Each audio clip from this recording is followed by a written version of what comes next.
On the Chaps tonight, the AFL men Cats are back on track and looking shredded. The AFLW Cats, they are quiet at the trade period, and we are still waiting on a coach for the 2026 W season. All that and more tonight on the Chaps. So strap yourselves in.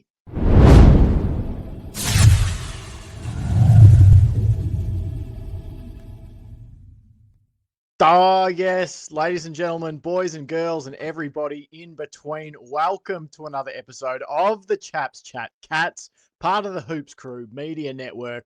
My name's Jake, and I'm joined on the show tonight, as usual, by Sambo and Johnny. How are we, chaps? Pretty good. Good. Going well. How are you, Jake? I'm good. Yeah, great. I had a late night last night with Johnny Larkin. We were up live streaming the final race of the Formula Earn season. Didn't get the result that Johnny was after, but it was a lot of fun, Johnny, I thought, for an hour and 45 minutes. Yeah. Who won in the end, or is that spoilers for anyone that wants to tune in later? Well, the people who were most interested in Formula One that watched this also watched along, I believe. So there won't be any spoilers. Yes. And if they are going to get spoiled on a Tuesday whenever this goes out, then that's their own fault. But Max Verstappen won the race with Oscar Piastri coming in second and Lando coming in third place, which is all he had to do to win the 2025 World Champion as the driver. So McLaren wins the Constructors, which is the team, and Lando Norris wins the individual drivers' championship with Max Verstappen 2 points behind him after being 104 points about halfway through the year.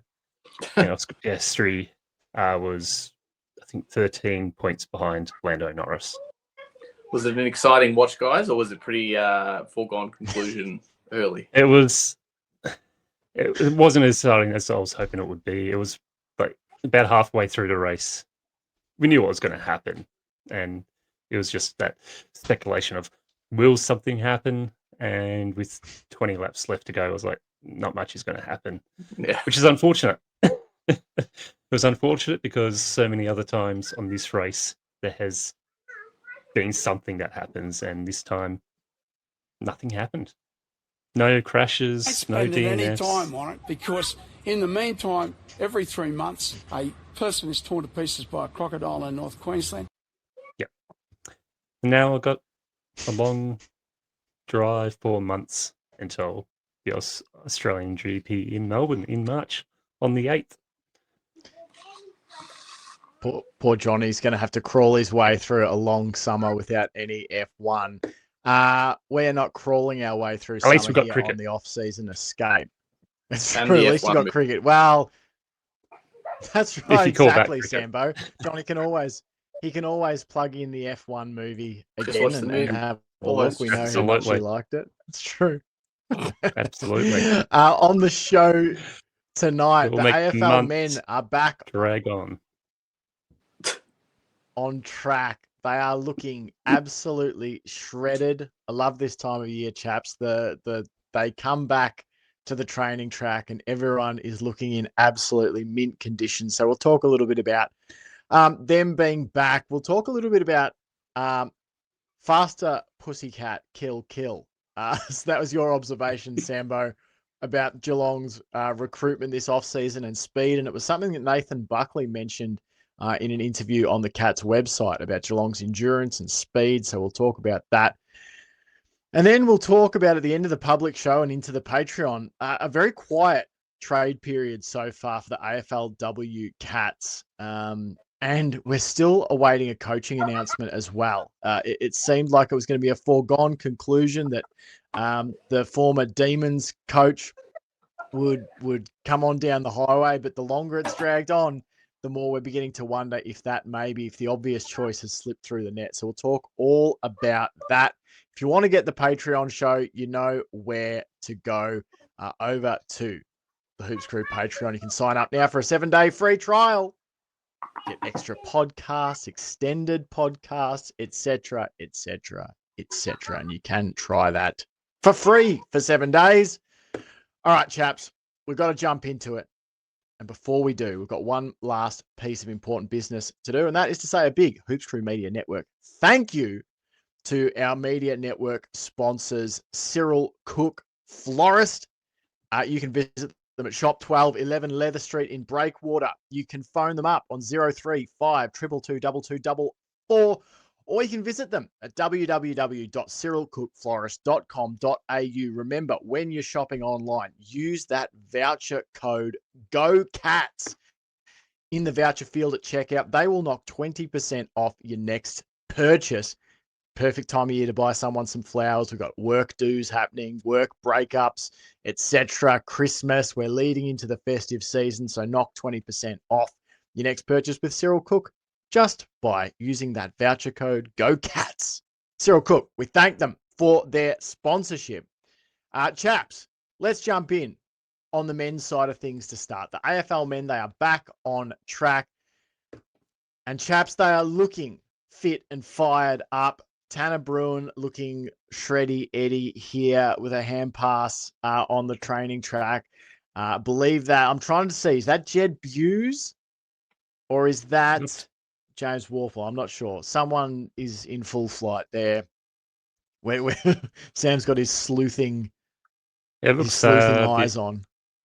Very Buse like. Yeah, I was gonna say Buse. We've got, I think, is that Ollie Dempsey, maybe? I don't know if that's Ollie Dempsey or not. Trying to decide. Men of mystery, some of these. But anyway, the point being, they're all looking absolutely ripped. Bailey Smith looks like he has been fifth photo slow roasting himself. James Warple. James Warple. All right. Well, I thought it was Warple or Buse. Yeah. Bailey Smith looking very suntanned. Well done, Johnny. Enhancer out and had a proper look.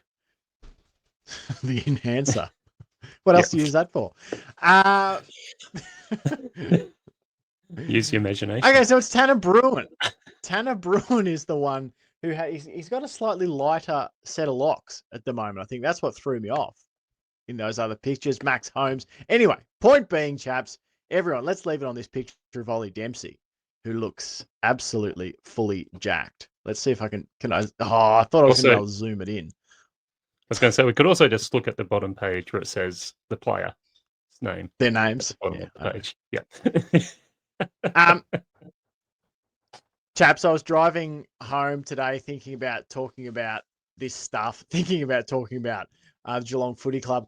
This stuff gets me excited. How insane is it? It feels like the grand final was not that long ago, Sambo, but already. Are you already getting butterflies for the season, or am I just jumping the gun here? I have to admit, I haven't, but it's only because I haven't really thought about it until this very moment sitting down now. I was going to say the exact same thing. Well, it's to be fair, I hadn't really thought about it either until, doing the research today. And you start to put together the off-season stuff. And yeah, like we're a while away, but I don't know. The more I thought about it, the more excited I am for the season to start again. It's crazy, this cycle of Cats footy. Like, it really is year round. I mean, we do year round podcasts, but the gap between the season is so short with the grand final in October. And then for us, I mean, AFLW continues right through till last weekend, that before we know it, we're going to be, staring down the barrel of preseason games and into the season. And there's a picture here, chaps, which allows us to pivot quite nicely. We've got Nathan Buckley having a chat to Tyson Stengel. And this keys into a article that was up on the Cats website. They were talking to Nathan Buckley, and he was talking about how excited he's been to join the team, but also the things that have stood out to him are the speed and endurance I just think it's interesting that these are. I don't think there's any. I don't think these phrases happen by chance. We talked about it with the people that Geelong have brought in and drafted this year, and the look to add more speed. And now Buckley saying these things. Oh, it's the endurance and their speed. You know, the speed that they use to put other teams to the sword. Like, there seems to be this real thing this offseason, chaps, that the Cats have identified a need to get faster. Like, weren't they already fast enough? What are your thoughts on this thing about adding more leg speed? I'm liking it. I'm looking forward to it. I feel like you've seen the women's game has evolved into being about a lot more about speed and that real clean, effective kicking from speed and handballs. So, and it makes perfect sense for the men's to be going in that exact same direction. And Brisbane did tear us up with their speed, so it makes sense for the Cats to find some more players that have got a bit more speed, a bit more endurance, because that's what got us in the grand final. The speed and endurance that the Lions had in the midfield and the wings just got us off guard. And if we can bring more players with more speed, it's going to make us a lot better, because we're still an extremely potent side, and if we get more players with better endurance and more sprint ability, it's only going to make us better. I don't think it will be immediate effect, because obviously they're draftees and rookie drafts, so it's not like they're going to come in next year and make immediate impacts, but one can hope. But at least for the future, we're getting ready for the next crop of stars to come through with that idea of continuing on with the speed and endurance and the high skill. So I think it's a good move. It's a clear move, which I like. I like how it's very clear and precise. It's not sort of, we'll go this way and maybe we'll go that way. It's a very purposeful direction the Cats are going in. And when the team's got a very purposeful direction that they want to go down, it normally means good things are only going to happen, because they don't have mind set on hundreds of other ideas. It's just, this is what we're going to focus on for this preseason, is this speed and endurance, and it's a good sign. Sambo, any thoughts on the faster pussycat kill strategy this offseason for Geelong? Yeah, I mean, I also think it's it's a weapon that we already had some of. So I think identified a strength and just trying to add on top of it, which kind of like what John's saying. Obviously, it's good to have different gears, different levers to pull, different buttons to push when you need to. But I sort of like this lean, mean approach that we're like, well, we were pretty good at that all year. When we won, it was generally because of that. And when we lost, it was because someone else outdid us at that. So let's just lean into this. Like, I think we've got a few players in there that are already sort of doing that and doing it at the level that you would expect them to do it at, like I think Smith and Holmes, obviously the obvious two. And so it's sort of maybe about bringing in some guys and bringing some of the other guys up to the level that it's not just those couple that can sort of add that dimension. It's an overall homogenous team mentality. Yeah, and it's like, I suppose you could almost typify Geelong in the here and now by those two players, with Smith and Holmes. Speed with Holmes and endurance with Smith, because, Smith certainly doesn't seem to have the same like burning pace that Holmes does. But, we've been to the games. You've seen the work rate he has. We might look back and call this the Smith and Holmes era. Really, I'm sure we could come up with a catchier branding for it. But I would say those two players might define Geelong over their next era of footy, because they're both young too. Like, they're going to be here for a while, all things being equal. And I think they do probably typify two of the things that Chris Scott and the coaching group probably love, the speed and endurance factor.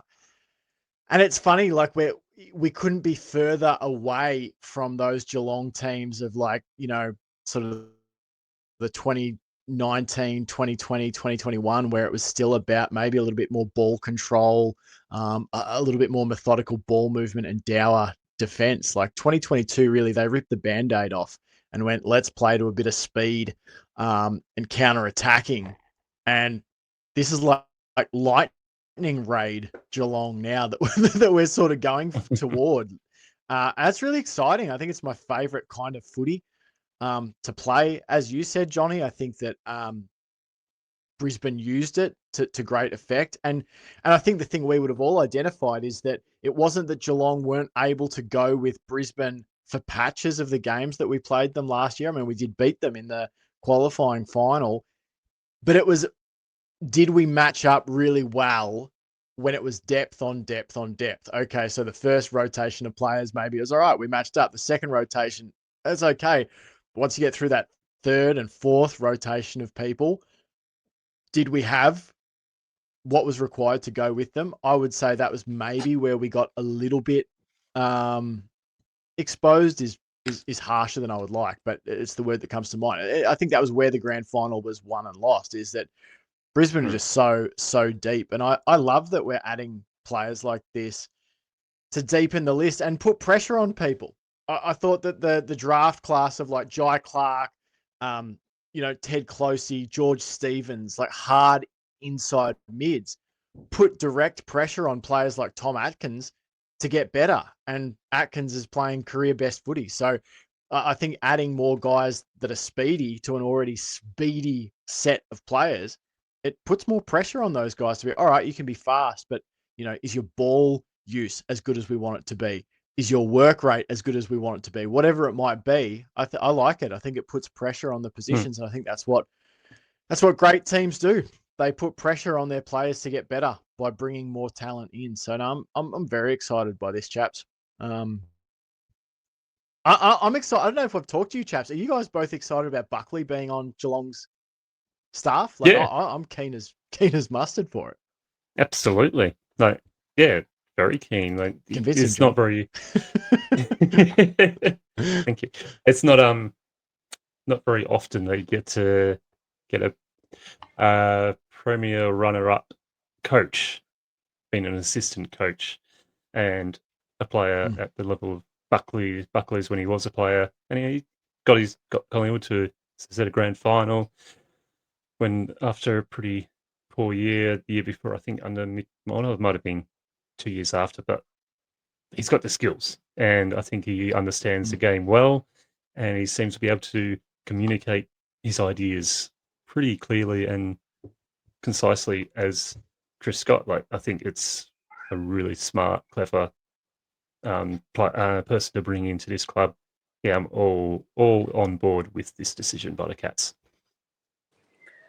Yeah, I said to someone at work, it's sort of it's completed the 3-act structure of my relationship to Nathan Buckley, which is complete loathing when he was at Collingwood, to then some begrudging respect when he was a media personality, and now I just have to love him. He's always been one of my favourites. Absolutely. not a negative thing to say about him. Definitely not. I think I've liked the way he's like grown in talking about the game. Like, you could look at Nathan Buckley as like being a really like old school type player, but I actually think that he and Chris Scott might actually see football in 2025 and 2026 in a very similar kind of way. I think they are actually pretty modern thinkers about how they approach footy. So I reckon he's a great fit. I'm very excited by it. So even though we'll probably only have him for a brief time before Tassie poaches him back, but who cares? Eddie Betts was only with us for a very short amount of time, but that worked out swimmingly for everyone involved. So let's pivot here just at the end of the public part of the show, chaps, before we dive over to Patreon. And that is just about the Cats AFLW team being excessively quiet in this AFLW trade period. The Cats currently have 7 list spots left to fill, which is the most of any club. I think GWS were equal with the Cats with 7 spots to fill, but they, I believe, made a trade overnight to acquire a player. So Geelong now 7 spots to fill on their list.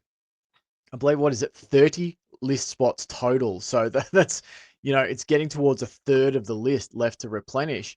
And as such, there's been nothing really for Geelong. There was some rumouring that maybe they were attached to a Port Adelaide depth player, but nothing has come of that so far. I don't know. Like, I was expecting maybe... I wasn't expecting. I suppose what I should say is I was in a wait and see mode. I think I said to you, Chaps, we're going to learn a lot about where Geelong's AFLW program is seen by free agent players and players who are going to be requesting trades. And so far, it seems like we're sort of finding out, Chaps. Well, my feeling with the Dan Lowther thing was that this had been rumbling. There'd maybe been some discontentment, and plan that was the first step we would see of a plan that had been in action. Now, that's not necessarily completely disproven at this point, but I think that theory is sort of on shaky ground now. I actually think there's a lot of validity in the belief that Dan Lowther did, in fact, just step down and go, I don't know if there's much more I can do. I think I've taken it as far as I can. I think I want to do some different things. And the club maybe doesn't have like a solid contingency in place. You know what I mean? Like that, my excitement and security was coming from the fact that Dan Lowther did his presser and said he was doing this, but it was coming from a place of the Cats being like, we know where we want to go. We're not there. First step, sorry, we appreciate everything you've done. You got to step down. We're going to bring in coach X, Y, or Z, and they're going to help us implement our new plan. And then the immediate aftermath of Dan Lowther would be a new coach announcement, followed pretty quickly by some aggressive movements in this period. So I don't want to be pessimistic, and I'm not assuming the worst, but I've got this kind of sort of anxiety in me that that they're backpedaling, that the Dan Lowther thing was not part of a master plan. And there's been talks and such behind the scenes, and as you alluded to, Jake, maybe the Cats aren't seen as a destination club, especially if you went to a promising prospect and couldn't tell them who your coach was going to be. So yeah, I have some real concerns that may be put to rest. We've got 3 more days? Is that right? Of the period? 2 more. 2 more. Wednesday. It may be 11th hour type stuff, but I'm pretty doubtful considering the coaching stuff that we haven't had a coach now. You would think that would be heavily put in place. So I do worry that this is going to be a quiet trade and whatnot, and then we'll get a coach sometime in the near or not so near future. And this season, the oncoming season, may be a real sort of grind, to find the gears, to find what we're doing, to figure out where to next. Yeah, I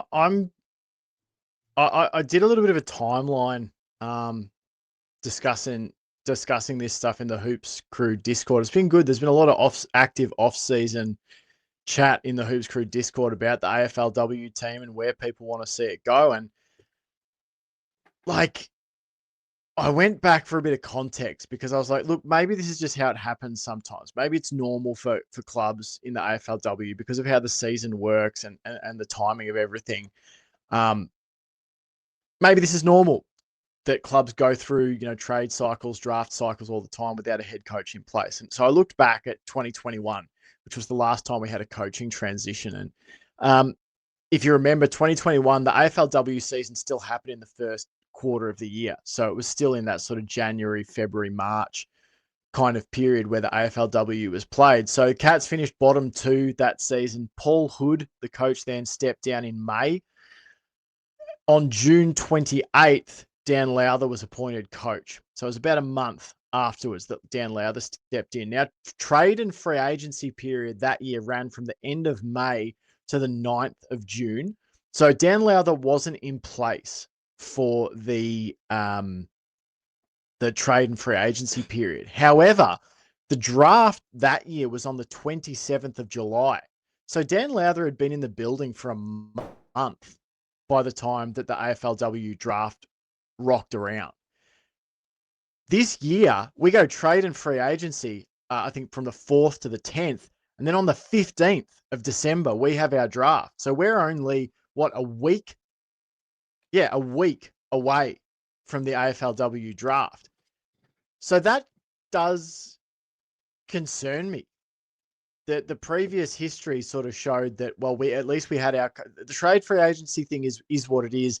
Maybe with where the club is at the moment, and not as much sort of movement happening in the W as compared to the men, you're sort of willing to put that on the back burner. But not having someone in position as soon as possible for the draft kind of makes me a little bit worried, chaps, because you're talking about filling up the best part of like a third of your list at the draft. And yeah, I'm nervous. I think without being pessimistic, I think there's a rightful sort of reason to feel a little bit disconcerted. It just feels a long way from where we were at the end of 2023, chaps, where we were a kick away from a grand final.